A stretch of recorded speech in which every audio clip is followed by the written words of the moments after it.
Chris Mitchell has been in amongst all of the action. He joins us live now from New York City. Chris, after all the appetizers, the main course is almost here.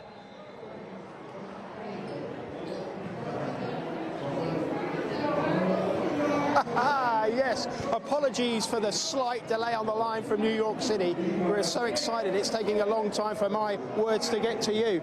We're in NBA House.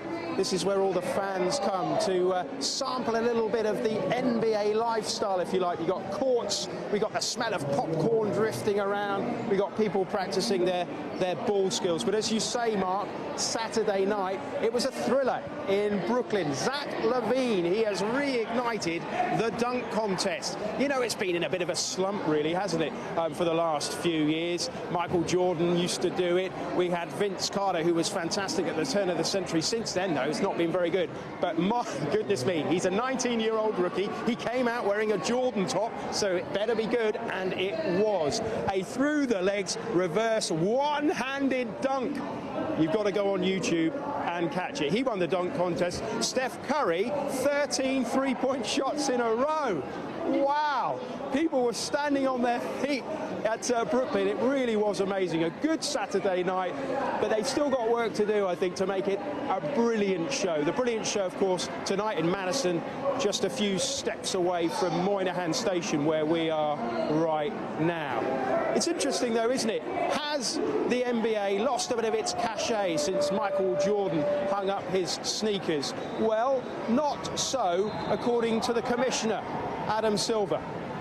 I think when I look at the stars we have here, now, by the way, even though Kobe's injured, he's back. We have LeBron James, we have Steph Curry, who is the #1 vote getter, Kevin Durant. You know, I could go on and on. I mean, it's a new generation, and if anything, I think back then when Michael was here, the league seemed more dependent on one player. What I really like about where the league is now, we have so many good teams, so many great players. The All-Star team, people are now saying, should be larger.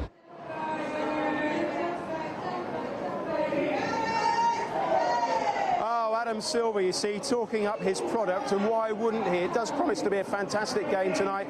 The Eastern Conference All-Stars versus the Western Conference All-Stars. Many people saying that the West will win it. Such a depth of talent in the Western Conference. People have been saying for a few years now that over in the East, you know, there isn't that wealth of talent.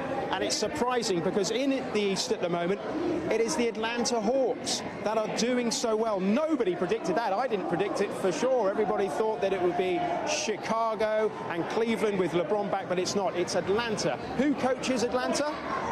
You don't know, do you? Well, nobody really knew about Coach Budenholzer, really. He spent a lot of time at San Antonio Spurs in the back rooms. He even started life, would you believe it, in Scotland.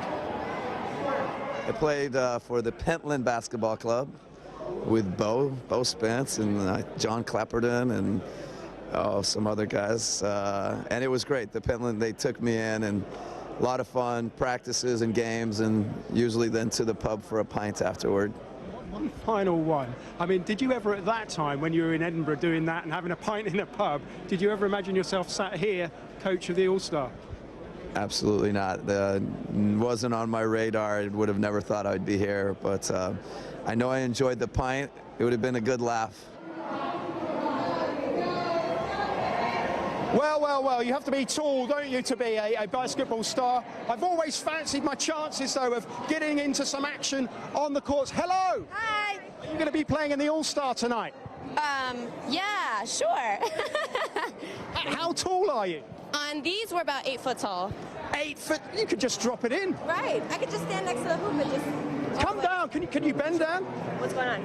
It's a bit difficult, isn't it? My goodness me, the problems of being so tall. That's it from the All-Star for now. Bye! Bye!